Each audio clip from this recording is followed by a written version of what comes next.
Imagine climbing into a cockpit, looking down at the floor, and finding nothing. No pedals, no rudder control, just a steering wheel like a 1940s Chevy. This is the Ercoupe, the rudderless masterpiece that most pilots were afraid to fly. In the 1930s, a genius engineer named Fred Weick tried to fix aviation by removing the one thing that caused most catastrophic outcomes, the human element. He built a plane that was statistically un-spinable and impossible to stall. It was a masterpiece of safety. But by taking away the rudder pedals, he accidentally created a mechanical outcast that the pilot community viewed as a mortal trap. There is a hidden reason why this safest plane in the world developed a reputation for being an unforgiving nightmare during a crosswind landing. How did a design built for total freedom become a symbol of technical surrender? And if you take away a pilot's feet, are you saving their life, or are you taking away their only way to survive? Fred Weick's laboratory at NACA Langley wasn't a place for bravado. It was a sanctuary for numbers, wind tunnel models, and the kind of quiet, relentless thinking that rewrites the rules. By the mid-1930s, Weick had already spent years dissecting the causes of catastrophic outcomes in light aircraft. He watched the same pattern repeat: a stall, a snap into a spin, and then, too often, the pilot's final surrender to physics.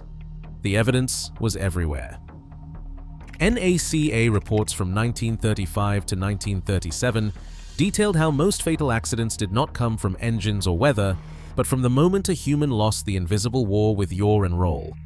Weick's answer was radical, but it was not born from marketing slogans or wishful thinking. His notebooks, thick with wind tunnel data, revealed a single obsession. If you could design a wing that refused to spin, and a control system that refused to let the pilot create a spin, you could erase the most common cause of grounding the dream. The numbers told the story. Laboratory tests showed that a wing with pronounced washout, twisted so the tip stalls last, would give only a gentle nose-up warning, not a sudden drop. In one margin, Weick wrote, "If the airplane does not demand skill, the pilot will not demand danger." The NACA technical reports, stamped and filed in 1936, described these un-spinable airfoils in clinical detail. The moment coefficient dropped off before the critical angle of attack, and stalling became a soft transition, not a trap. Weick was not content with theory. He wanted proof in the form of a machine. In his correspondence with Ercoupe, he laid out 3 demands.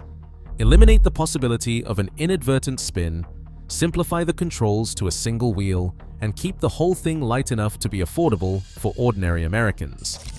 His 1937 patent sketches showed a mechanical linkage that tied aileron and rudder together, a system that would not allow the pilot to create the fatal yaw and roll coupling that leads to disaster.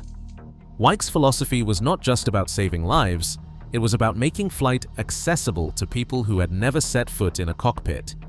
He saw the cockpit as an interface, not a test of character.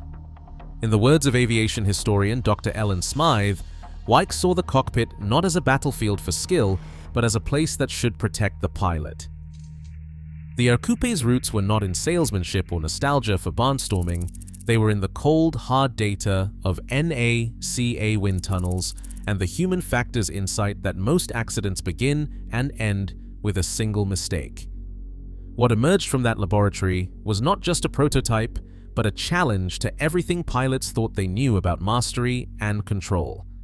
The next step would turn those laboratory findings into an airplane that defied both gravity and tradition, a machine whose empty floorboards would become its most controversial feature. The leap from wind tunnel data to a living, breathing machine began in 1937, when Ercoupe rolled out the 415C prototype onto a Maryland grass strip. This was not just another home-built project. The 415C was a laboratory on wheels, a proof of concept designed to carry Fred Weick's radical safety vision into the unforgiving realm of actual flight. Its wings, twisted with 3 degrees of washout, refused to betray the pilot with a sudden stall. The yoke, connected to a hidden linkage under the floor, tied roll and yaw together so tightly that the old dance of feet and hands was replaced by a single, decisive gesture. The cockpit floor was bare, No rudder pedals, only the mechanical void. For the first time, a pilot's shoes rested on nothing but painted aluminum. Test flights began quietly, almost clinically. The 415C lifted off under the hands of Ercoupe's test pilot, who reported a sensation more like driving than flying. The airplane would not spin even when provoked with full control deflection at the edge of a stall. NACA observers took notes, cross-checking Weick's predictions against the aircraft's behavior. The data matched the theory: no abrupt drop, no snap roll, just a gentle buffet as the wing approached its critical angle. The prototype's 40-horsepower Continental engine barely broke a sweat, but the real muscle was in the control system below the pilot's knees. Certification was not a rubber stamp. In 1939, the Civil Aeronautics Authority, predecessor to the FAA, sent its own examiners to Ercoupe's field. The official test was to force the Ercoupe into a spin by every trick in the book. The result was nothing. The aircraft stubbornly refused to enter a spin, no matter how hard the examiner tried. The Civil Aeronautics Authority issued a rare waiver, declaring the Ercoupe characteristically incapable of spinning. The type certificate filed that year carries a line found on almost no other airplane: spin recovery demonstration not required. That institutional endorsement was more than a technicality. It was a public recognition that Weick's two-control system had rewritten the rules of safety. The Ercoupe was the first light plane to be federally certified as incapable of spinning, not just in theory, but in front of the regulator's own eyes. For a brief moment, the mechanical void beneath the floorboards became a symbol of progress, not absence.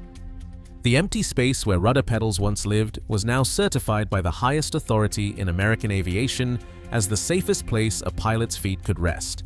But as any coroner knows, a clean bill of health on paper is only the beginning.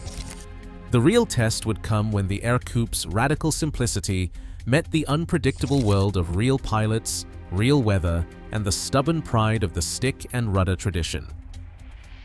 Beneath the Ercoupe's polished floorboards, the so-called mechanical void houses a linkage that dictates every move between pilot and machine. There are no rudder pedals, only a steel yoke, a set of rods, and a bell crank that acts as both translator and gatekeeper. When the pilot turns the yoke 1 inch, the bell crank delivers about 1.5 degrees of aileron and, crucially, 2.2 degrees of rudder. These ratios are not guesswork. They are the result of calculated geometry drawn and patented by Fred Weick. Every control input is measured and enforced, not negotiated. The rods run through polyurethane bushings, guided by a U-shaped trough that keeps them aligned but leaves the system exposed to grit and moisture. The mixer's job is to force coordination, not to allow improvisation. The centering spring on the rudder torque tube provides just enough return force to keep the aircraft tracking straight, compensating for adverse yaw but never letting the pilot override the system. Push the yoke left, and both roll and yaw respond in a fixed proportion. There is no way to slip the nose or correct with your feet. Every action is filtered through the mixer's ratios. Field measurements confirm the numbers. 1 inch of yoke equals 2.2 degrees of rudder, and the full range from neutral to maximum is about 4 inches, producing 6 degrees of aileron and 9 degrees of rudder. Backlash at the bell crank is minimal, just 0.02 of an inch, but even a little extra friction from worn bushings or a bit of sand can slow the response, turning a coordinated roll into a sluggish drift. In a Piper Cub, the pilot leads. In the Ercoupe, the mixer sets the tempo. The system's certainty is its strength and its risk. When conditions change, the pilot's hands are bound by the patent geometry hidden in the void.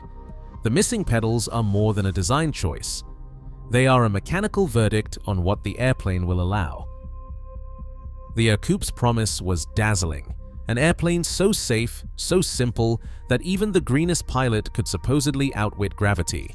But beneath that polished optimism, the mechanical void hid more than just the absence of rudder pedals. Every mechanic who's ever pulled up those floorboards knows the truth. Wear doesn't announce itself, it creeps in. The original polyurethane bushings, meant to keep the mixer linkage aligned, soaked up moisture and grit from every landing. Over time, the friction inside the void would rise, sometimes doubling the torque needed to move the yoke. A mixer inspector's log from 1947 notes that yaw response now lags roll by nearly a second and recommends bushing replacement. The Ercoupe's centering spring, so crucial for keeping the nose straight, was just a coiled steel hope, vulnerable to fatigue and corrosion. Airworthiness Directive 79-1406, issued decades after the first flights, ordered operators to inspect the spring retainers for cracks. The penalty for ignoring it was a slow drift on approach, the kind that turns a coordinated landing into a terminal error. Mechanics learned to look for shiny spots where the bell crank had started to rub, a sign the geometry was quietly betraying the pilot. Yet while the service bulletins warned of hidden frailties, the advertisements shouted invincibility. A 1940 Ercoupe brochure declared that no skill was required, just a smooth ride. The airplane was sold as the automobile of the air, promising that anyone could fly and everyone could land. The reality was less forgiving. As the mixer aged, the fixed ratios that once enforced safety began to introduce their own hazards. The more the system wore, the more the pilot's hands became separated from the airplane's true intentions. That disconnect between the bold print of the ads and the quiet warnings in the maintenance logs set the stage for the Ercoupe's greatest test. When the wind shifted and the runway grew short, the mechanical void would decide whether the dream of simplicity held or whether complexity had simply gone underground. On a windswept runway, the Ercoupe faces its most public trial, the crosswind landing. The control yoke, locked to its patented ratios, forces the airplane into a textbook crab, nose pointed into the wind, wheels aligned with the runway stripes. There is no chance for a foot to sneak onto a missing rudder pedal, no last-minute slip to kick the tail straight. The old stick-and-rudder pilots would call for a side slip, rolling the wings into the wind and holding the nose straight with their feet. In a Cub, the right boot does the talking. In the Ercoupe, the mixer decides. This is where the absence of pedals becomes more than a novelty. The pilot turns the yoke, and the mechanical void below the floorboards enforces its verdict. Aileron and rudder move together, locked in Fred Weick's fixed proportion. The aircraft crabs all the way to the ground, trusting the trailing link gear to soak up the sideways force. There is no option to slip, no independent yaw authority. The hands grip the wheel, but the feet rest on aluminum, powerless. Flight instructors watching from the fence line time the touchdown. In a Cub, the D-crab happens in the last second. A quick stomp, the nose swings straight, the tires squeal, and the airplane tracks true. In the Ercoupe, the wheels hit while still crabbed, the gear flexes, and the nose wheel swivels obediently. The trailing link gear, a marvel borrowed from automobile suspension, absorbs the side load that would snap an axle on a tail dragger. The airplane rolls out straight, but the pilot's heart is pounding. The absence of pedal control is not just a quirk, it is a verdict rendered by the mechanical void. For some, it is liberation. For others, it is a reminder that simplicity, in the wrong wind, can feel like surrender. Every Ercoupe pilot, whether fresh from the sales brochure or seasoned by a dozen crosswind landings, owes a quiet debt to the trailing link landing gear. When the yoke locks the airplane into a crab and the wind shoves the nose sideways, the landing gear becomes the last line of defense. The main gear is not just a pair of wheels bolted to the fuselage. Each leg pivots on a hinge, trailing behind the attachment point, ready to absorb a sideways blow. The secret is in the geometry. When the airplane touches down, still pointed into the wind, the trailing link pivots, letting the wheel move rearward and slightly inward, turning a lateral force into a manageable fore and aft load. Engineering notes from Ercoupe's 1940s archives put numbers to the promise. The gear could handle side loads equivalent to a 30-knot crosswind, nearly double what most tail draggers could tolerate without risking a bent axle or a ground loop. Field measurements by the Ercoupe Owners Club in the 1970s confirmed that the gear flexed without complaint under routine 15 to 20 degree crabbed touchdowns. The load pathway runs from the wheel, through the trailing link, and into the lower longeron, spreading the stress so no single bolt or weld bears the brunt. But even this mechanical savior has limits. When the wind gusts and the yoke's fixed ratios cannot quite keep the nose tracking true, the trailing link absorbs what the mixer cannot. It is a hedge against the terminal error of a sideways touchdown, a calculated gamble that the gear will forgive what the controls cannot correct. In the end, the Ercoupe's reputation for surviving crosswinds owes as much to its landing gear as to its spin-proof wing. The airplane's genius is not just in what it prevents, but in how it absorbs the consequences when the theory meets the runway. Labels have a way of sticking, especially in the world of flight training. Instructors of the 1940s, raised on the gospel of stick and rudder, looked at the Ercoupe and saw a threat to their craft. The absence of rudder pedals wasn't just a quirk, it was an insult. Flight schools began to treat Ercoupe time as second-class experience. Training policy memos from the Civil Aeronautics Authority circulated warnings. Pilots who learned in an Ercoupe would need extra hours of supplemental spin recovery practice before they could qualify for a standard private license. The message was clear: if you trained in the mechanical void, you were suspect. One old-school CFY quoted in a 1941 instructor bulletin put it bluntly: "If you can't feel the airplane with your feet, you're not a real pilot." That line echoed across hangar walls and into the logbooks of every student who dared to show up for check rides with Ercoupe hours. The stigma took on a life of its own. Ercoupe pilots found themselves shunted into conversion courses, forced to prove they could handle a real airplane before moving on. The system built a wall. The more the Ercoupe promised safety by design, the more the gatekeepers demanded proof of old-school skill. What started as a technical experiment in eliminating catastrophic outcomes became a cultural test of who belonged in the sky and who didn't. In the spring of 1947, the verdict came not from the skies, but from the ledgers and boardrooms. Ercoupe, battered by a market that refused to see genius in a missing pedal, sold the Ercoupe's type certificate to Forney aircraft. The sale was not just a change of hands, it was a quiet retreat, a signal that the grand experiment had failed to win over the gatekeepers. Production records from that year show a sharp contraction. Order books that once brimmed with optimism now listed more unsold airframes than delivered ones. Flight school procurement logs from the same period reveal a pattern. Directors chose Cubs and Champs by the dozen, while the Ercoupe gathered dust in the corner, its empty floorboards a silent rebuke to tradition. Internal memos from several aviation academies, preserved in the CAA archives, make the bias plain. One director wrote that preference was given to aircraft with a full control complement, and that Ercoupe hours were not accepted for primary qualification. The message filtered up the chain: if you learned in the mechanical void, your ticket to the rest of aviation was stamped incomplete. The financial fallout was swift. By the end of 1947, Ercoupe's light plane division had shuttered, its engineering staff scattered, and the Ercoupe's fate sealed as a cautionary tale. The airplane that set out to erase the pilot's most catastrophic outcome instead became a casualty of procurement prejudice and cultural inertia. The type certificate would pass from Forney to Arlon and eventually to Univair, but the original vision, safety by design, simplicity as salvation, was now a relic, sold off like surplus inventory in the aftermath of a failed revolution.